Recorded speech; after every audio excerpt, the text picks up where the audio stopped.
¿Crees que sabes lo que es el miedo? Quizás pienses en películas, en sustos fáciles en la oscuridad. Pero existe un terror más profundo. Un terror que no se esconde en la ficción, sino que se ancla en nuestra realidad, en los lugares que designamos para el descanso eterno. Los cementerios. Lo que estás a punto de escuchar no son simples cuentos para asustar. Son ecos. Susurros recogidos en la tierra sagrada, anomalías que han helado la sangre de testigos, de cuidadores y, en más de una ocasión, de sacerdotes que han dedicado su vida a lo divino, solo para encontrarse cara a cara con lo inexplicable. Hemos rastreado el globo, desde la humedad de Miami hasta el aire seco de Zaragoza, desde el corazón de México hasta los campos de batalla de Virginia. En cada uno de estos lugares, las leyes de la naturaleza se han roto. Esta noche, no estás viendo un vídeo. Estás abriendo una puerta. Te invito a apagar las luces, a agudizar el oído y a preguntarte, ¿qué tan valiente eres en realidad? Porque estas 10 historias son reales para quienes las vivieron. Y después de escucharlas, quizás, también lo sean para ti. Empezamos. Historia 1, la melodía que salía de una tumba en Miami, EUA. El cementerio de Coral Gables, en Miami, no es como los cementerios góticos de Europa.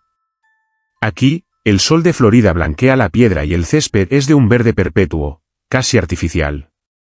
Pero la modernidad de Miami no puede borrar los ecos del pasado, solo los entierra bajo una capa más brillante de mármol. El padre Damián lo sabía. O más bien, estaba aprendiendo a saberlo. Trasladado desde Boston, Damián encontraba el aire de Miami opresivo. La humedad se le pegaba a la sotana como una segunda piel. Su nueva parroquia colindaba con el cementerio, y parte de sus deberes vespertinos incluía un paseo por los terrenos, una formalidad para asegurar que las puertas estuvieran cerradas. Fue en la tercera semana cuando lo escuchó por primera vez. Era martes, el sol se hundía en el horizonte tiñendo el cielo de un naranja violento. El cementerio estaba en silencio, un silencio solo roto por el zumbido distante del tráfico en la US 1. Damián estaba cerca de la sección oeste cuando un sonido lo detuvo. Era música. No era un radio. No era un teléfono. Era el sonido profundo y resonante de un órgano de tubos. Una melodía lenta, casi una elegía, que parecía vibrar no en el aire, sino en el suelo bajo sus pies. Miró a su alrededor. Estaba solo. El sonido era claro, pero no tenía fuente. Caminó entre las lápidas, siguiendo el eco. La música se hacía más fuerte, y luego, abruptamente, se detenía, como si el músico hubiera notado su presencia. Damián lo atribuyó al cansancio, al calor, a los altavoces de algún auto lejano. Pero volvió a suceder el jueves. Esta vez era más tarde, casi las 9 de la noche. Una tormenta tropical se acercaba y el aire estaba cargado de electricidad. La música era más intensa. Era Bach. Concretamente, la toccata y fuga en re menor. Pero estaba distorsionada. Las notas bajas retumbaban con una profundidad que ningún altavoz portátil podría replicar. Damián sintió el primer escalofrío real. Siguió el sonido con determinación. Pasó los mausoleos de las familias fundadoras, esquivó las ofrendas de santería dejadas en algunos rincones, algo que todavía le costaba asimilar, y llegó a una sección más humilde. La música provenía de allí. De una tumba en particular. No era un mausoleo. Era una simple lápida de granito gris, desgastada por la lluvia ácida y el sol. El nombre apenas era legible, Eleonora Vance. 1921 a 1955, amada hija y música. Damián se arrodilló, la hierba húmeda manchando su pantalón. Puso la mano sobre la piedra. Estaba fría, pero vibraba. La música no estaba cerca de la tumba. Estaba dentro de ella. La melodía emanaba de la tierra 6 pies bajo él. Se puso de pie de un salto, retrocediendo. El órgano tocó una nota discordante, un chillido agudo que le lastimó los oídos, y luego, silencio. El silencio del cementerio regresó, pero ahora se sentía pesado, expectante. Damián huyó. No durmió esa noche. Al día siguiente, fue a los archivos de la parroquia. Buscó a Eleonora Vance.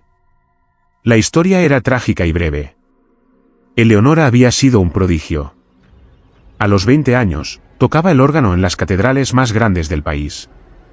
Su música, decían los recortes de periódico amarillentos, no era tocada, era invocada. Era una mujer devota, pero intensa, consumida por su arte.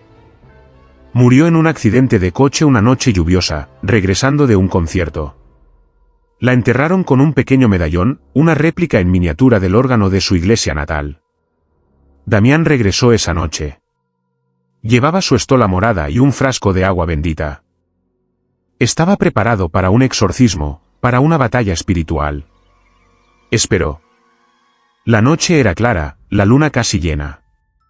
A medianoche, comenzó. No era Bach. Era una composición que Damián no reconoció. Era caótica, furiosa, llena de disonancia. Era la música de una tormenta, de una vida interrumpida. El sonido era tan potente que Damián podía sentir las piedras del camino vibrando bajo sus zapatos. La melodía subía en crescendos que parecían querer romper la tierra. Eleonora, gritó Damián, su voz temblando. En el nombre de Dios, detente. Tu alma debe descansar. La música se detuvo. Un silencio tan absoluto cayó sobre el cementerio que Damián pudo oír el latido de su propio corazón. Lentamente, desde la tumba, comenzó una nueva melodía. Era suave. Un himno simple. Una de las primeras canciones que Damián había aprendido en el seminario. Nearer, my God, Toddy. Damián se quedó paralizado. La música ya no era furiosa. Era triste. Desesperadamente triste. Era el sonido de la soledad eterna. El sacerdote se acercó. Ya no sentía miedo, sentía una profunda compasión. Eleonora, dijo suavemente, arrodillándose de nuevo. No estás sola. Roció el agua bendita sobre la lápida. No como un arma, sino como una bendición. Tu música es hermosa, susurró. Pero es tiempo de silencio. Es tiempo de paz. Requiescat in pace, Eleonora. Rezaba el responso de los difuntos, con la voz entrecortada, mientras el órgano fantasmal tocaba suavemente el acompañamiento. Era la misa más extraña que había oficiado jamás.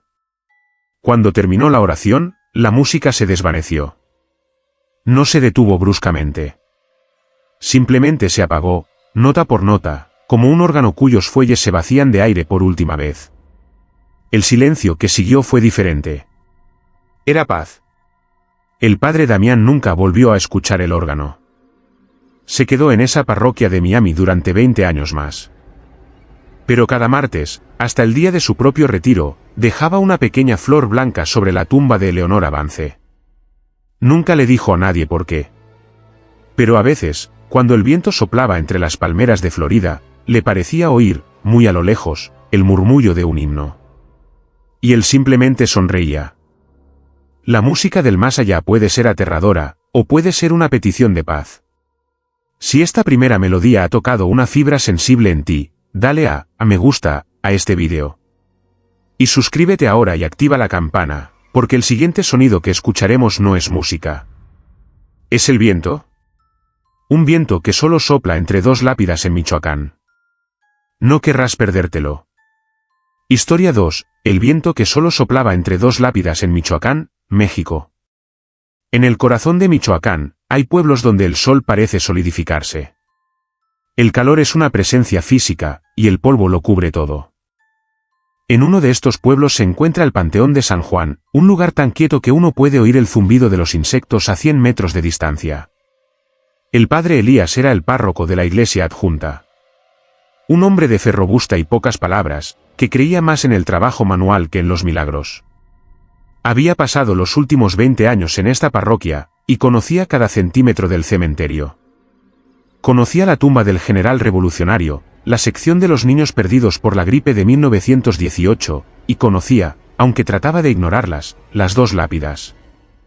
Estaban en el extremo norte, cerca del muro de adobe que se desmoronaba. No eran tumbas notables. Pertenecían a dos hermanos, Efraín y Manuel Rulfo, fallecidos el mismo día en 1953. La leyenda local, que Elías descartaba como chismorreo, decía que se habían matado el uno al otro en una disputa por tierras. El fenómeno no era constante, pero era infame. Un martes de junio, el calor era sofocante. No corría ni la más mínima brisa. Las hojas de los pirules colgaban muertas, como telarañas secas. Elías hacía su ronda vespertina, rezando el rosario, el sudor pegándole la sotana a la espalda. El aire estaba tan inmóvil que el humo de su cigarrillo, un vicio que no podía dejar, subía en una columna perfectamente vertical. Todo estaba en silencio. Hasta que se acercó a las tumbas de los hermanos Rulfo. A 10 metros de distancia, sintió frío. Un frío absurdo, como abrir la puerta de un congelador. Y entonces, lo oyó. Un silbido. Mientras el resto del cementerio permanecía en una calma absoluta, entre esas dos lápidas de cantera gris, el infierno se desataba. Un viento furioso, un torbellino localizado, rugía en el espacio de 1 metro que separaba las tumbas. El polvo se levantaba en una espiral violenta, la hierba seca era arrancada de raíz. La sotana de Elías fue azotada con fuerza contra sus piernas. El sacerdote se detuvo, con el rosario en la mano. Miró hacia arriba. La copa del pirul sobre él estaba perfectamente inmóvil. No se movía ni una sola hoja. Miró a su alrededor. El polvo del camino estaba asentado. Solo allí. Solo entre Efraín y Manuel. El viento no era natural. No olía a lluvia ni a ozono. Olía a rencor. Olía a hierro viejo y a algo vagamente animal. Elías, tragando saliva, dio un paso adelante. El viento era tan fuerte que tuvo que protegerse los ojos. Era como una pared invisible. Intentó dar un paso para cruzar entre las tumbas. El viento lo empujó hacia atrás con una fuerza física. Era como si 2 manos gigantes lo estuvieran repeliendo desde ambos lados. Ave María Purísima, masculló, levantando su cruz pectoral. El viento cambió.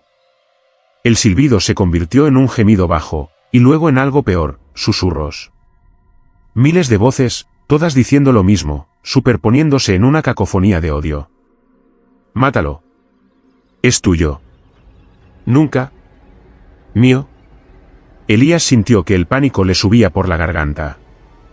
Esto no era obra de Dios. Esto era una cicatriz en la tierra. Retrocedió, y el sonido cesó instantáneamente. El polvo cayó. El silencio regresó. El calor lo envolvió de nuevo, pero ahora se sentía sucio, pegajoso. Elías corrió a la iglesia. Trajo su estola, su libro de ritos y un balde de agua bendita. Regresó al lugar. La calma chicha persistía. En el nombre del Padre, del Hijo, y del Espíritu Santo, comenzó, su voz temblando ligeramente. Que las almas de estos hermanos descansen en. Apenas pronunció la palabra hermanos, el viento explotó. No fue un silbido. Fue un rugido. El agua bendita que arrojó fue atomizada en el aire, de vuelta a su rostro como una bofetada helada. Las páginas de su libro de ritos fueron arrancadas, volando en el remolino. El viento lo rodeó. Podía sentirlo tirando de él, tratando de derribarlo, de arrastrarlo a esa pelea eterna. Sintió el odio puro de 2 almas que se negaron a soltarse, incluso en la muerte. Elías se dio cuenta de algo terrible. El viento no estaba tratando de salir. Estaba tratando de impedir que el otro entrara. Estaban atrapados, uno frente al otro, en una tormenta perpetua de su propia creación. El sacerdote, por primera vez en su vida, no terminó el rito. Se dio media vuelta y caminó, casi corrió, de regreso a la seguridad de la iglesia. Nunca más volvió a pasar entre esas 2 tumbas. Daba un largo rodeo, incluso si eso significaba caminar bajo el sol abrasador. Aprendió que hay ciertas disputas que ni siquiera Dios puede resolver, y que hay vientos que es mejor dejar soplar. Hay rencores que ni la tumba puede enfriar. Si sentiste el frío de ese viento inexplicable, dale, me gusta, a este vídeo. Y suscríbete ahora mismo. La próxima historia nos lleva a España, donde una simple vela en Zaragoza desafió a la lluvia, al viento y a toda lógica. Historia 3, la vela que nunca se apagaba en Zaragoza, España. El cementerio de Torrero, en Zaragoza, es un lugar de vientos. No cualquier viento. Es el hogar del cierzo, un viento legendario, frío y seco que baja del norte con la fuerza de una navaja. El cierzo puede volver loca a la gente. Arranca tejas, derriba árboles y, ciertamente, apaga cualquier llama expuesta. A menos que seas esa llama. La historia la cuenta Mateo, un sepulturero que trabajó en Torrero durante 40 años. Un hombre curtido, con la piel como el cuero y un desdén saludable por lo sobrenatural. Para él, los muertos eran solo clientes. Fue en un noviembre particularmente crudo cuando la vio. Estaba en la sección 14, una zona antigua de tumbas humildes, casi olvidadas. Sobre una lápida de piedra caliza, tan erosionada que el nombre era ilegible, había una vela.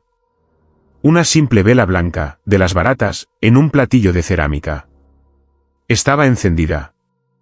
Mateo suspiró, molesto. Era una violación de las reglas. Un peligro de incendio, aunque con el cierzo soplando, era un milagro que durara más de un segundo. Se acercó para apagarla de un soplido. Sopló. La llama tembló violentamente, se agachó, y volvió a subir, recta e impasible. Mateo frunció el ceño. «Qué viento más raro hoy», pensó. Se quitó el guante de trabajo y usó sus dedos callosos para pellizcar la mecha. Sintió el calor, pero la llama no se apagó. Era como tratar de pellizcar un rayo de sol. La mecha no cedía. Molesto, Mateo escupió en sus dedos y lo intentó de nuevo. Un FSSSS audible. Pero la llama seguía allí. «Joder», murmuró. Sacó su petaca de agua. Vertió un chorro directamente sobre la llama. Aquí es donde la historia de Mateo se vuelve extraña. El agua golpeó la mecha. El sonido fue el de agua golpeando una sartén al rojo vivo. Se evaporó instantáneamente en una nube de vapor. Pero la llama, del tamaño de su pulgar, no vaciló. Mateo sintió el primer cosquilleo de miedo. Miró la cera. La vela estaba a media altura. No goteaba. No había cera derretida en el platillo. Se rindió y se fue. Que se consuma sola, pensó. Al día siguiente, regresó. La vela seguía allí. Encendida. Y estaba exactamente a la misma altura. Esa tarde, llovió. No una llovizna, sino un aguacero torrencial traído por el cierzo. Mateo trabajó empapado, cavando una fosa nueva. Desde donde estaba, podía ver la tumba de la sección 14. Podía ver la pequeña luz naranja, brillando perfectamente a través de la cortina de agua. La vela ardió durante esa tormenta. Y la noche siguiente. Y la semana siguiente. Pronto, dejó de ser el secreto de Mateo. Los otros trabajadores comenzaron a notarla. Se convirtió en una especie de leyenda mórbida. La llamaban la Perpetua. Un grupo de jóvenes guardias del cementerio, una noche de viernes y después de unas copas, decidieron acabar con el misterio. Fueron con linternas y un extintor pequeño. Lo que vieron los hizo callar. La vela estaba allí, como siempre. Pero esa noche, la llama era azul. Un azul cobalto que no proyectaba calor. Pusieron sus manos cerca y estaba helado. Uno de ellos, el más valiente, roció la espuma del extintor. La espuma cubrió la tumba, la lápida y el platillo. Todo era blanco. Excepto la llama. La espuma química simplemente se desviaba alrededor de ella, como si la llama existiera en una dimensión separada, protegida por una burbuja invisible. La luz azul brillaba a través de la espuma blanca. Los guardias huyeron. Mateo supo que tenía que hacer algo. Esto no era natural. Esto era un desafío. Tomó una pala. Regresó a la tumba, esta vez a plena luz del día. No iba a jugar. Sin ceremonia, golpeó la vela con el borde de la pala. El platillo de cerámica se partió en dos. La vela cayó al suelo. Y siguió ardiendo. En la tierra húmeda, boca abajo, la mecha seguía encendida, desafiante. Mateo, en un ataque de pánico y rabia, empezó a cavar. No en la tumba, sino allí mismo. Cavó un agujero rápido y profundo con sus botas. Empujó la vela rota y el platillo dentro con la pala. Y la cubrió de tierra. Apisonó la tierra con sus botas, con toda su fuerza, hasta que el suelo estuvo compacto. Se quedó allí, sudando, jadeando. El cierzo soplaba, pero él sentía calor. El silencio era absoluto. Lo había logrado. Se dio la vuelta para irse. Y entonces, un olor llegó a su nariz. Un olor a cera quemada. Lentamente, se giró. De la tierra que acababa de apisonar, salía una pequeña columna de humo. Y en el centro, perforando la tierra compactada, una pequeña llama naranja había vuelto a surgir, quemando la nada. Mateo dejó la pala. Dejó su trabajo. Se jubiló esa misma tarde y nunca más volvió a poner un pie en el cementerio de Torrero.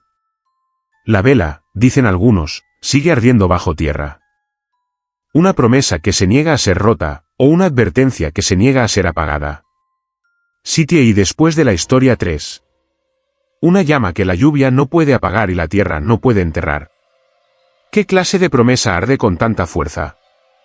Si esta historia te ha helado la sangre, presiona el botón de me gusta. Y suscríbete ahora, porque nuestra próxima parada es Kansas, donde un mausoleo no está siendo vigilado por un guardia, sino por un perro que nadie ha logrado tocar. Historia 4. El perro que vigilaba un mausoleo en Kansas, Iowa. Los cementerios de Kansas son diferentes.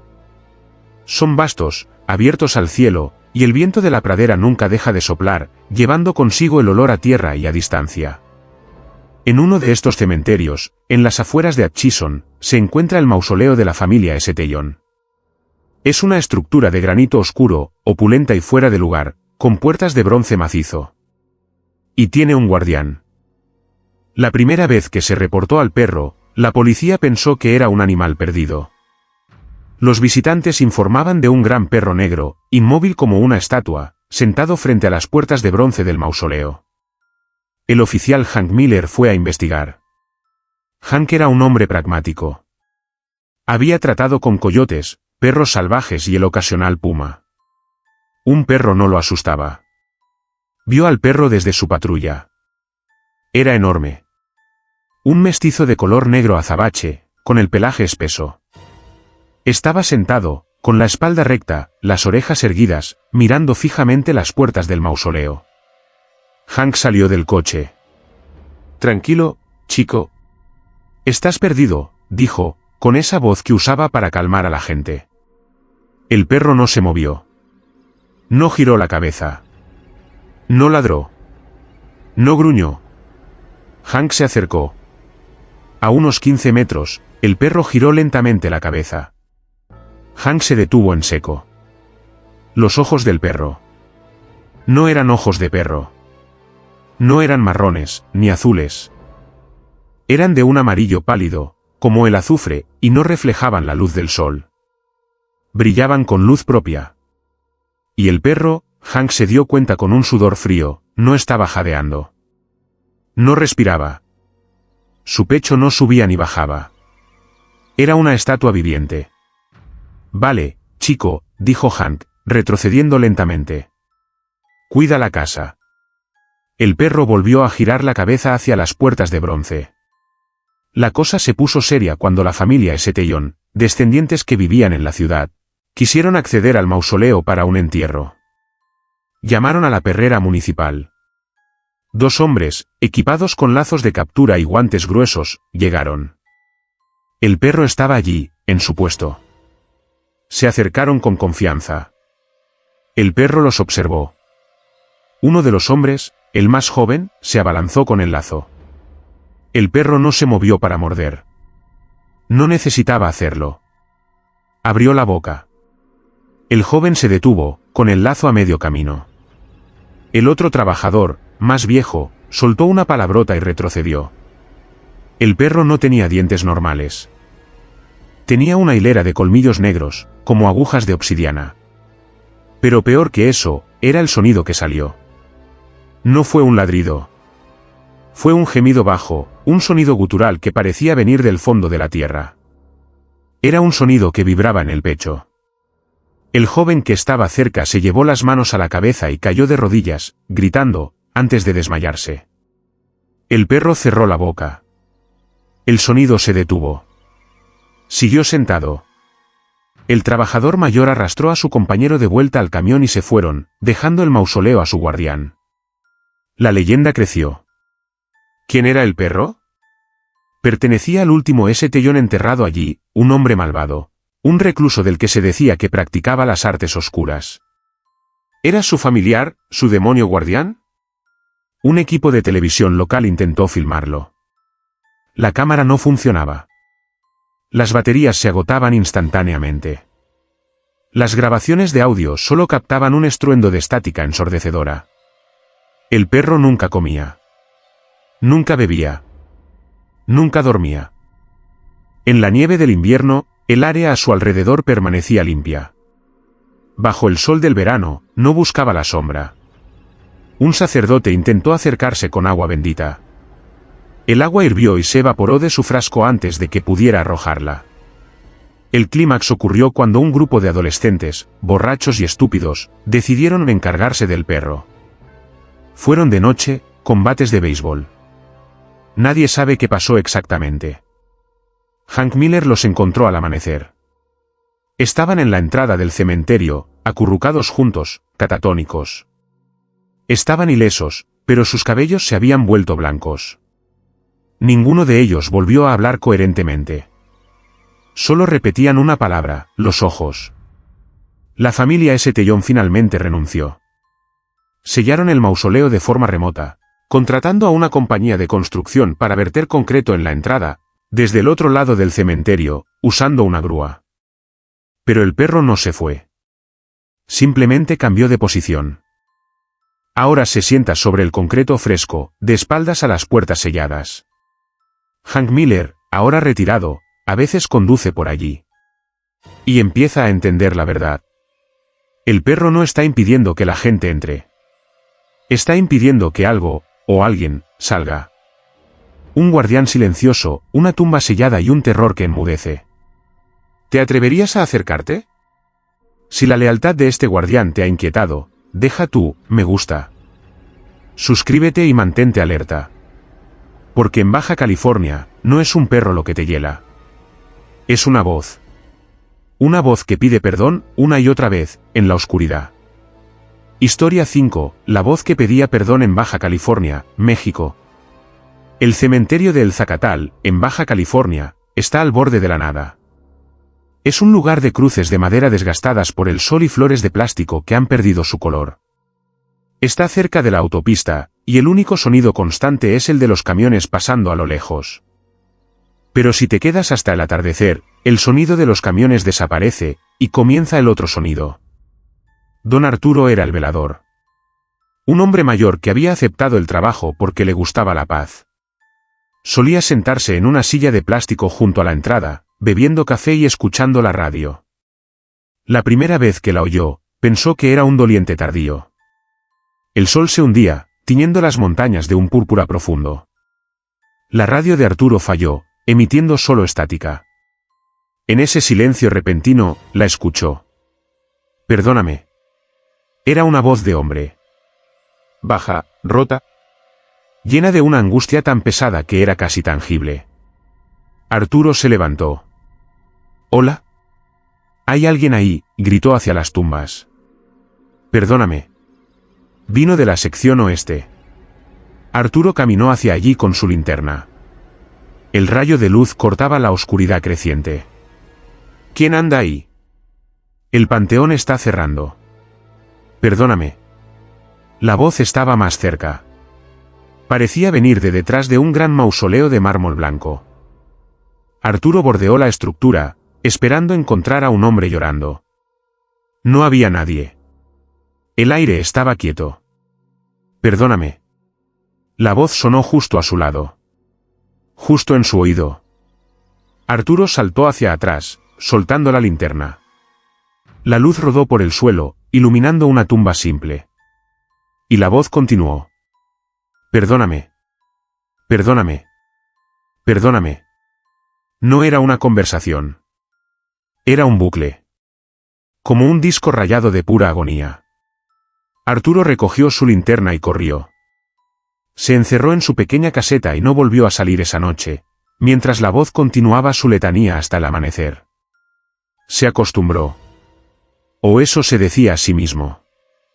Aprendió los patrones.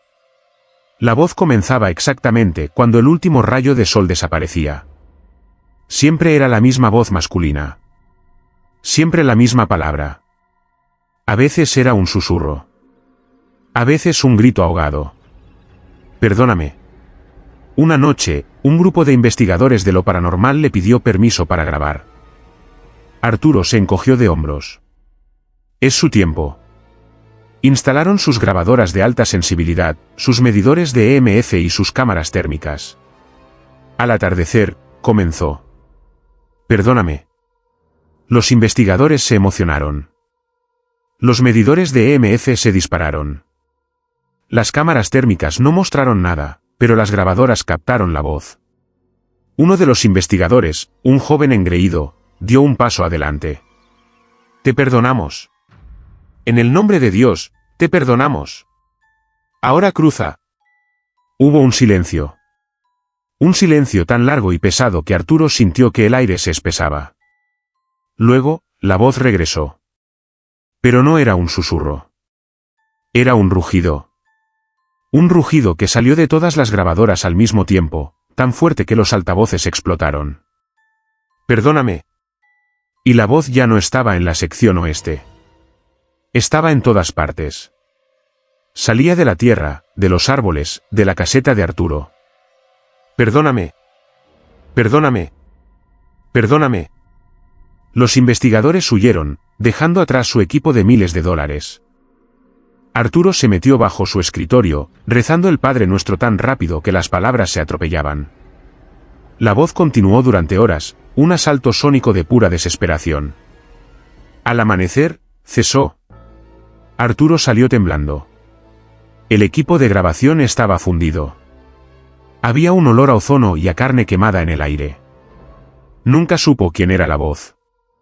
Pero tenía una teoría. Había una tumba sin marcar en la sección oeste. La gente decía que allí estaba enterrada una mujer que había sido asesinada por su celoso marido, quien luego se suicidó. Arturo renunció. Dijo que prefería el ruido del tráfico. Los nuevos veladores no duran más de una semana. Dicen que no es el miedo lo que los espanta. Es la tristeza.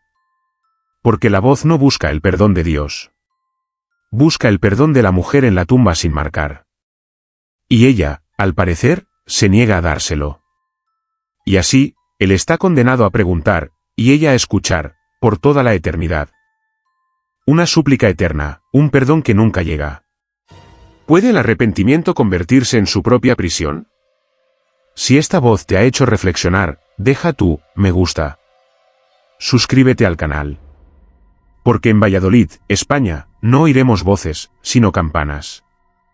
Campanas que no deberían poder sonar, y que solo lo hicieron durante un funeral. Historia 6. Las campanas mudas que sonaron en Valladolid y España.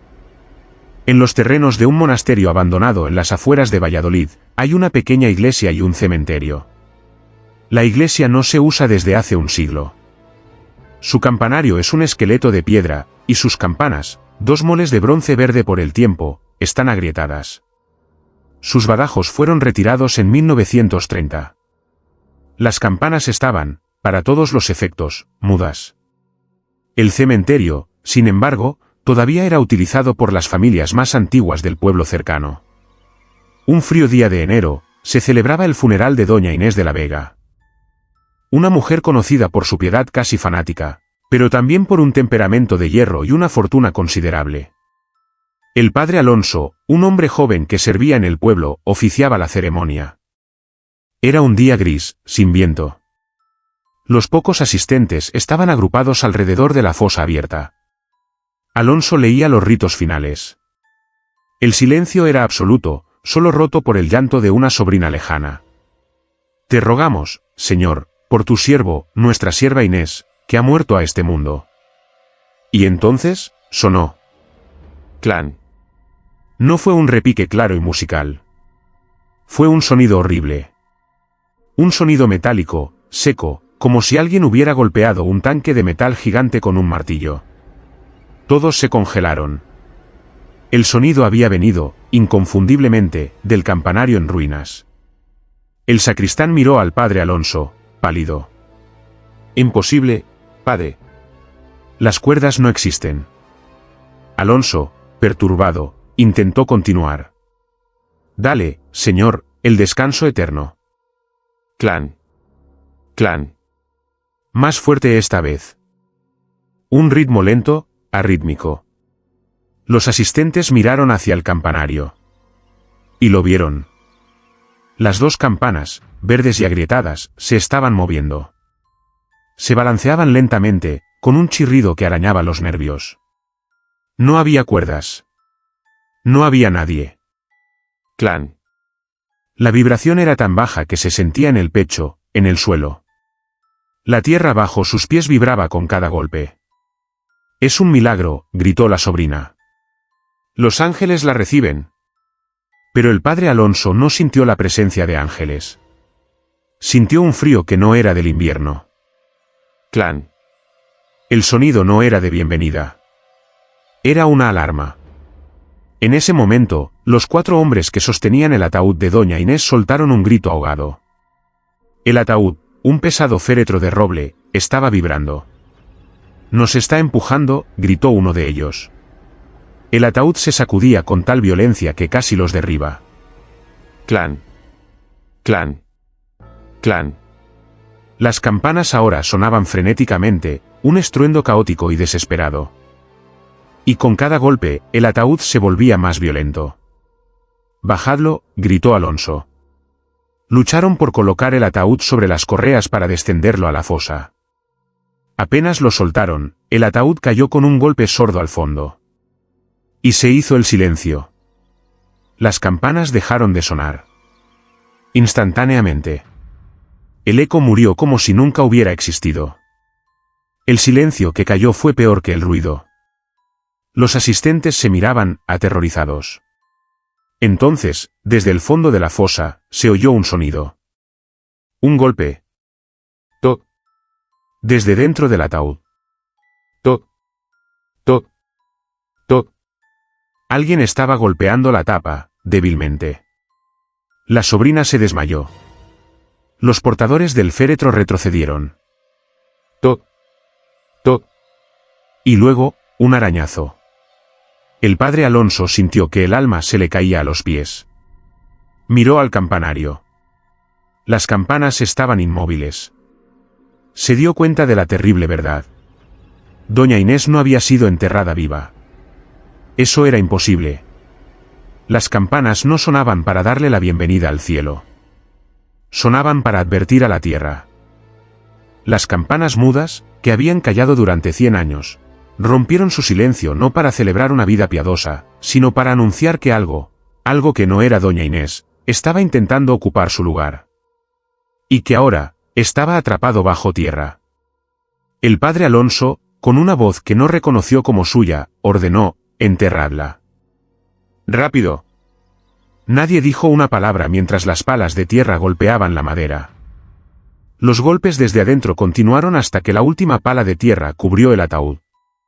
El padre Alonso selló esa tumba con suficiente agua bendita como para llenar una bañera. Nunca se volvió a usar ese cementerio. El campanario sigue en silencio. Pero los granjeros locales dicen que a veces, en las noches de tormenta, si escuchas con atención, puedes oír un débil clan y un arañazo que viene de debajo de la tierra. Un funeral interrumpido, campanas que gritan una advertencia y un terror enterrado vivo. ¿Qué escucharon realmente esas campanas? Si este sonido te ha dejado temblando, regálanos un me gusta. Y suscríbete ahora mismo. Viajamos de vuelta a América, a Virginia, donde el lamento de un soldado no es un eco del pasado, sino una marcha eterna. Historia 7. El lamento del soldado en Virginia, EUA. El suelo de Virginia está saturado de sangre. Cerca de Manassas, hay iglesias que sirvieron como hospitales de campo durante la guerra civil. sus cementerios no solo albergan a los feligreses, sino que están construidos sobre las tumbas anónimas de cientos de soldados. El padre Michael fue asignado a una de estas parroquias históricas. Su rectoría, una casa antigua de madera, tenía vistas al cementerio de la iglesia. Un lugar hermoso, tranquilo, lleno de robles viejos. O eso pensó al principio. La primera noche, estaba desempacando sus libros. Era tarde, pasada la medianoche. Oyó un sonido. Crunch, crunch, crunch. Alguien caminaba sobre la grava del sendero del cementerio. Michael miró por la ventana. No vio a nadie. La noche estaba iluminada por la luna. Crunch. Pausa, crunch. Era un caminar pesado. Como el de alguien con botas, arrastrando un pie. Y con el sonido del paso, venía otro. Un gemido. No era un grito. Era un sonido bajo, gutural, exhalado con cada paso. Un ah. De puro agotamiento y dolor. Michael, pensando que era un vagabundo herido, tomó una linterna y salió. ¿Hola? ¿Necesita ayuda?, llamó. El sonido se detuvo. El cementerio estaba bañado en luz de luna. No había nadie. No había donde esconderse entre las lápidas bajas. Qué extraño, pensó. Volvió adentro. Apenas cerró la puerta, lo oyó de nuevo, justo debajo de su ventana. Crunch, crunch, Estaba marchando. Eternamente. Michael pasó las siguientes semanas en un estado de terror creciente. El sonido era nocturno, pero no siempre a la misma hora.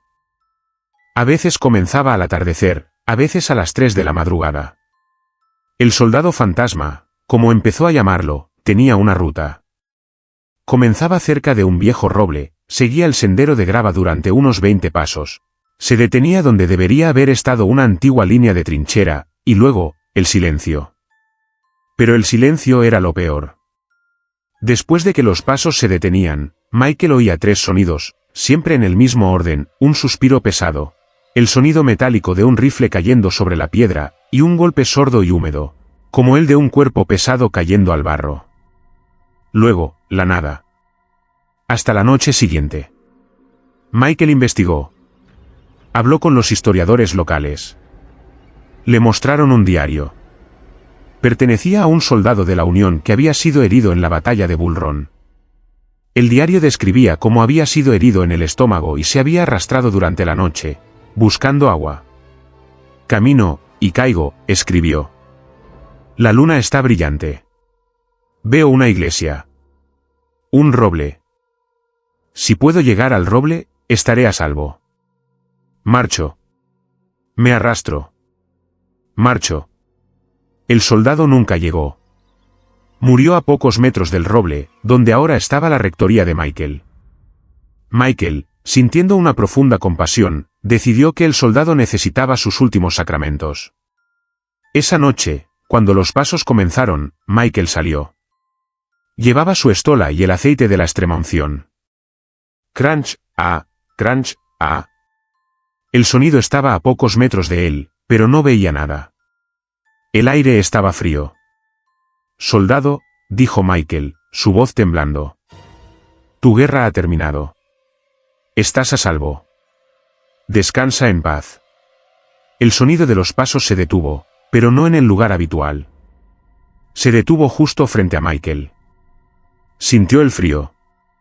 Sintió el olor a pólvora, a sudor rancio y a sangre. Y sintió el gemido. No en sus oídos, sino en su pecho. Un lamento de dolor tan profundo que le hizo doblar las rodillas. Ego te absolvo, gritó, haciendo la señal de la cruz en el aire vacío frente a él. El gemido se convirtió en un suspiro. El olor desapareció. El frío se disipó. Michael se quedó en la oscuridad, jadeando. Lo había logrado. Volvió a su estudio y se sirvió un whisky. Se sentó, observando el cementerio, sintiéndose en paz. Y entonces, desde el roble, lo oyó. Crunch, crunch, crunch. Michael se quedó helado. La absolución no había funcionado. La paz no había sido aceptada. Se dio cuenta de la horrible verdad. El soldado no estaba buscando el cielo. No estaba buscando la paz. Estaba buscando el roble. Estaba atrapado en su última orden, en su último pensamiento coherente. No era un alma, era una cicatriz. Un eco. Y estaba condenado, por su propia voluntad, a marchar hacia un refugio que nunca alcanzaría. Michael pidió su traslado al día siguiente. El nuevo sacerdote, dicen, se está quejando de problemas de insomnio. Dice que el vecino camina por la grava toda la noche. Un soldado atrapado en su última misión, marchando hacia una paz que nunca llegará. ¿Puede el deber ser más fuerte que la muerte? Si este lamento te ha conmovido, deja tu me gusta. Suscríbete si eres valiente. Porque en Zacatecas, el terror no marcha. Camina a tu lado. Y es un niño que solo quiere que lo acompañes. Historia 8, el niño que pedía ser acompañado en Zacatecas, México. El Panteón de Herrera en Zacatecas es famoso por sus tumbas de niños, la sección de los angelitos. Es un lugar de una tristeza abrumadora, lleno de pequeñas estatuas de ángeles y juguetes descoloridos por el sol. El padre Gabriel fue asignado allí en su primer año de servicio. Era joven, lleno de idealismo, y quería conectar con su comunidad. Parte de su rutina era caminar por el panteón al atardecer, rezando el rosario. Pronto, empezó a sentir que no estaba solo. Comenzó como un tirón. Un tirón en la parte baja de su sotana. La primera vez, pensó que se había enganchado con una rosa silvestre. Se detuvo, se dio la vuelta. Nada. Siguió caminando. Tirón. Era suave, insistente. Exactamente como lo haría un niño pequeño para llamar su atención. Hola, dijo Gabriel al aire. El tirón cesó. Se rió nerviosamente. Estoy cansado, pensó. Pero sucedió al día siguiente. Y al siguiente. Tirón. Tirón. Se acostumbró. Empezó a pensar en ello como un compañero silencioso. Una tarde, mientras caminaba, comenzó a hablarle. Hoy fue un día difícil, amiguito, dijo en voz alta. La doña Carmen se quejó de las campanas otra vez. Tirón. Gabriel sonrió. El juego se volvió más elaborado. A veces, Gabriel se detenía. Y sentía una pequeña presión contra su pierna. Como un niño pequeño apoyándose en él. No sentía miedo. Sentía compañía. Una extraña y melancólica compañía. Es un alma solitaria, le dijo a su confesor, un sacerdote mayor. No es maligno. El sacerdote mayor lo miró con ojos tristes. Ten cuidado, Gabriel. La soledad puede ser engañosa. Y los niños en los cementerios no quieren compañía. Quieren jugar. Gabriel no entendió. El incidente ocurrió una noche de octubre. Había luna llena. Gabriel había terminado tarde y el cementerio estaba bañado en una luz plateada. Estaba caminando por su ruta habitual, cerca de la sección de los angelitos.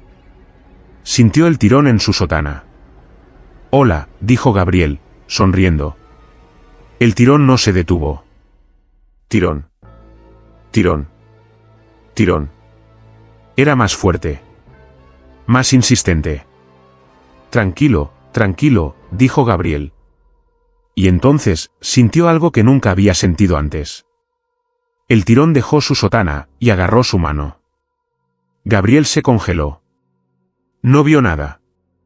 Pero sintió, sin lugar a dudas, una mano diminuta, delgada y helada, deslizándose en la suya.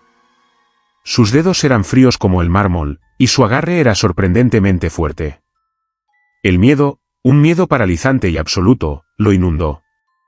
Intentó soltarse. El agarre se apretó. Tirón. La mano invisible lo estaba jalando.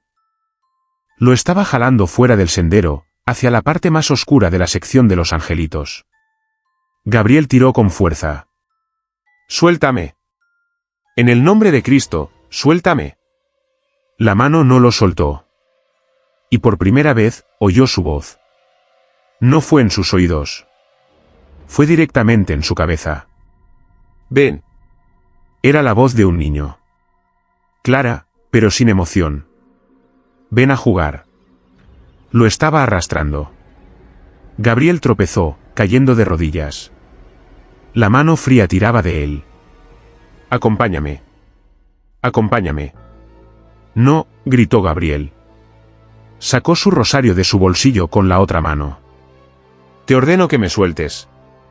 La mano se apretó tanto que sintió que sus huesos crujían.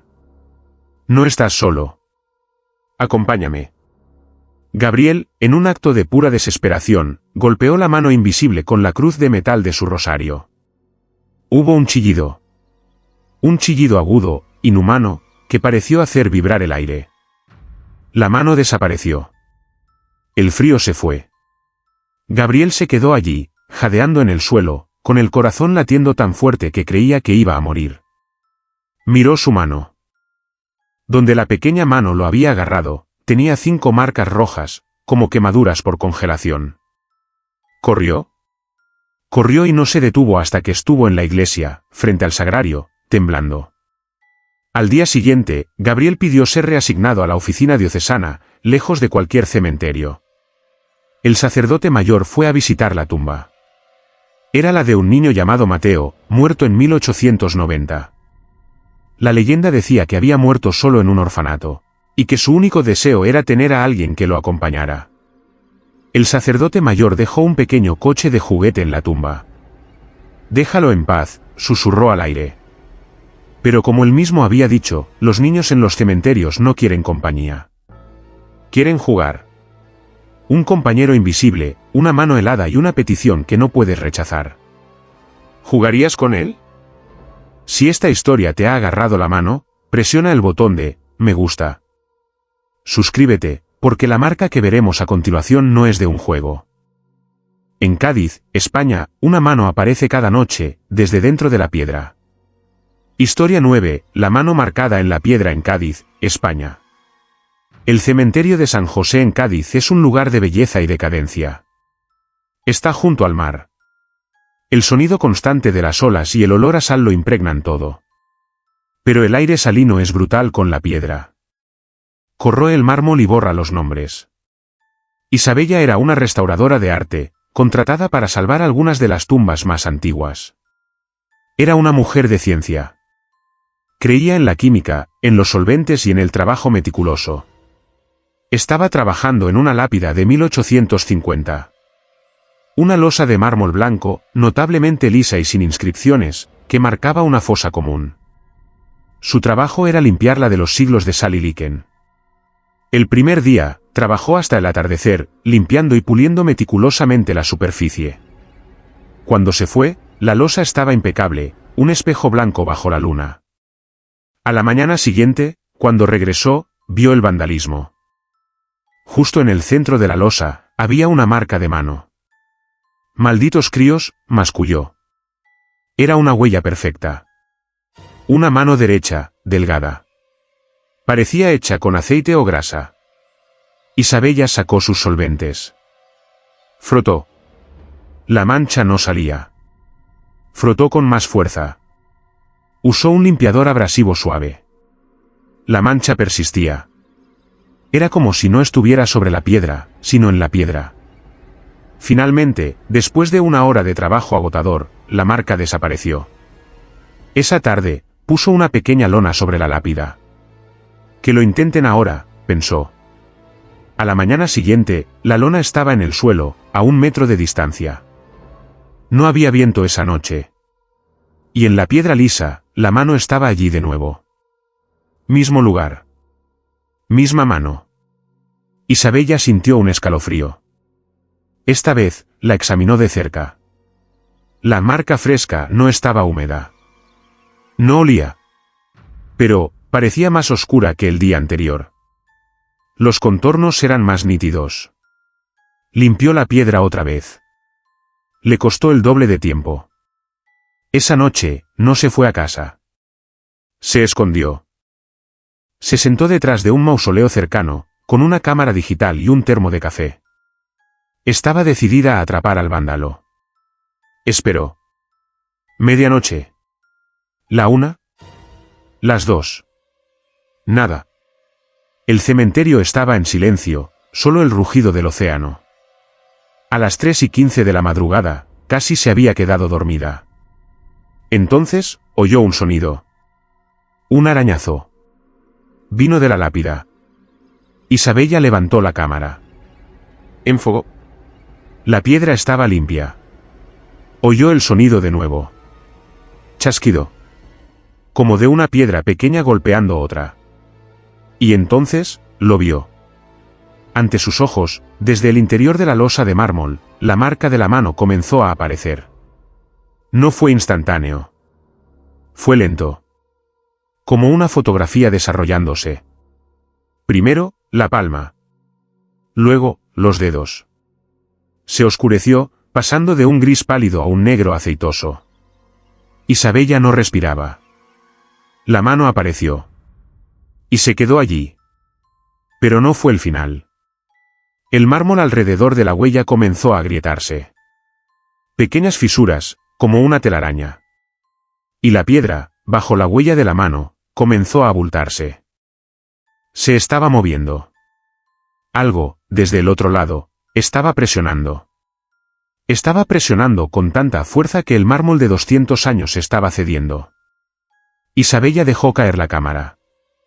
El ruido del plástico golpeando la grava pareció romper el hechizo. El abultamiento se detuvo. El sonido de arañazo cesó. Pero la mano seguía allí. Fresca. Marcada. Isabella recogió sus cosas. Corrió. A la mañana siguiente, llamó a su supervisor. Dijo que la piedra estaba estructuralmente comprometida. Dijo que el aire salino la había hecho inestable y que era peligrosa. Recomendó que fuera retirada. ¿Mintió? La losa nunca fue retirada. Nadie más quiso trabajar en ella. Isabella se guardó la única foto borrosa que tomó antes de que sus manos comenzaran a temblar. La muestra en conferencias, no de terror, sino de ciencia. La llama erosión atípica por inclusiones de sal. Pero sabe lo que vio. Sabe que la ciencia no puede explicar el arañazo. Y sabe que, cada noche, en ese cementerio de Cádiz, una mano delgada presiona contra la piedra, tratando, centímetro a centímetro, de encontrar una salida. Una marca que no se puede borrar, una prisión de mármol y una mano que sigue presionando. ¿Qué pasará cuando la piedra finalmente ceda? Si esta historia te ha marcado, deja tu me gusta. Estás por llegar al final. Suscríbete ahora, porque nuestra última historia, la más increíble, nos lleva a Chicago, donde un ataúd se negó a tocar el suelo. Historia 10, el féretro que nunca tocaba el suelo en Chicago, EWA. El cementerio de Graceland en Chicago es un lugar de gran prestigio. Aquí descansan los magnates, los arquitectos y los políticos que construyeron la ciudad. Los funerales aquí son asuntos solemnes y caros. Jack trabajaba como portador de féretros para una funeraria de lujo. Era un trabajo que requería fuerza, pero sobre todo, requería discreción y un rostro impasible. Jack había cargado a jueces, a estrellas de cine e incluso a un jefe de la mafia. Pensaba que lo había visto todo. El funeral era para un hombre llamado Aris Thorne. Un multimillonario solitario, un recluso que vivía en el último piso de una torre de cristal y del que se rumoreaba que tenía tratos peculiares. Era conocido por su arrogancia y su desdén por las reglas de la sociedad. El ataúd era una obra maestra de bronce pulido y caoba. Pesaba, según los cálculos de Jack, al menos 300 kilos. Se necesitarían 6 de ellos para moverlo. Se posicionaron. Jack estaba en la esquina trasera derecha. A 3, 1, 2. 3. Levantaron. Y Jack casi se cae. El ataúd no pesaba nada. O peor, pesaba negativo. No era que fuera ligero. Era que flotaba. Los 6 hombres, en lugar de cargar con el peso, estaban usando todas sus fuerzas para mantenerlo abajo. ¿Qué demonios?, susurró el hombre frente a él. Calla y camina, siseó el director de la funeraria. Caminaron por el césped verde hacia la fosa. Fue la caminata más difícil de la vida de Jack. El ataúd se balanceaba, no por el peso, sino porque quería subir. Era como tratar de llevar un globo de helio gigante hecho de plomo. Era más leve que el aire, dijo Jack años después. Teníamos los hombros en tensión, no por levantarlo, sino por empujarlo hacia el suelo. Los dolientes, unos pocos hombres de traje, no notaron nada. Pensaron que la expresión de esfuerzo en sus rostros era por el peso y la solemnidad. Llegaron a la fosa. El sacerdote, un hombre joven que parecía aterrorizado, aceleró el rito. «Polvo eres». Colocaron el ataúd sobre el mecanismo de descenso. Las correas se tensaron hacia arriba. El ataúd flotaba a centímetros por encima de los rodillos. «Jack, suelta tu esquina», ordenó el director en voz baja. Jack soltó. El ataúd se inclinó violentamente hacia arriba, como si fuera de espuma de poliestireno, golpeando al portador de enfrente en el pecho. «Agarradlo», gritó el director. Los 6 hombres se abalanzaron sobre el féretro. Y en ese momento, una ráfaga de viento frío barrió el cementerio. Un viento que solo soplaba alrededor de la tumba. El ataúd se elevó. Rompió las correas de lona. Se levantó en el aire, a 1 metro por encima de la fosa abierta, y comenzó a girar lentamente. El sacerdote soltó su Biblia y cayó de rodillas. Los hombres de traje retrocedieron horrorizados. El ataúd de bronce y caoba, de 300 kilos, flotaba como un dirigible, girando en el aire gris de Chicago. No había cables. No había truco. Era un acto de pura, arrogante y sobrenatural voluntad. Aris Thorne, un hombre que en vida había desafiado todas las leyes de los hombres, ahora en la muerte, estaba desafiando las leyes de Dios y de la física. Se negaba a ir. Se negaba a descender. «Hagan algo», gritó uno de los hombres de traje. Jack, actuando por instinto, saltó. Agarró una de las manijas de bronce. Su peso, 90 kilos de hombre, fue levantado del suelo. Quedó colgando del ataúd flotante. «Ayúdenme», gritó. Los otros portadores saltaron, agarrándose a las manijas. Los 6 hombres colgaban del ataúd, y sus pesos combinados apenas lograron detener su ascenso. «Fuerza para mantenerlo abajo», gritaba el director. Como si estuvieran luchando contra un ángel furioso, empujaron, tiraron y forcejearon. El ataúd luchaba contra ellos. Vibraba con una energía fría. Poco a poco, con la fuerza de 6 hombres aterrorizados, lograron bajarlo. Lo empujaron dentro de la fosa. Cayó con un golpe seco. Pero la lucha no había terminado. El ataúd comenzó a subir de nuevo desde el fondo. «La tierra», gritó el director al sepulturero, que estaba paralizado. «Échele la tierra ahora». El sepulturero, rompiendo su trance, agarró la pala y arrojó la primera paletada de tierra sobre el bronce. Se oyó un golpe. Un sonido sordo, metálico, desde dentro del ataúd. Un golpe de furia. El sepulturero arrojó más tierra. «¡Golpe! ¡Golpe!». Era como si el hombre dentro estuviera golpeando la tapa, indignado. Los portadores no se fueron.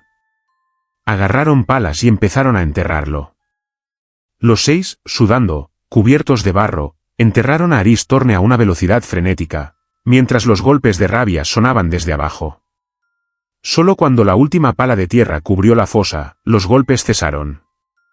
Jack renunció esa misma tarde. Dijo que cargaría muertos, pero no lucharía contra ellos.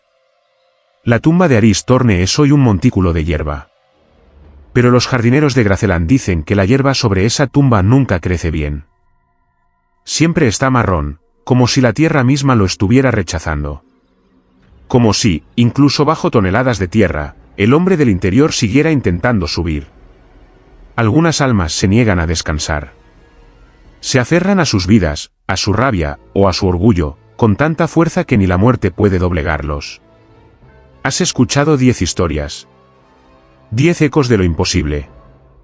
La pregunta ya no es si crees en estas historias. La pregunta es, ¿qué harías tú? Si has llegado hasta el final, Y tu corazón sigue latiendo, dale, me gusta, a este vídeo como prueba de que sigues aquí.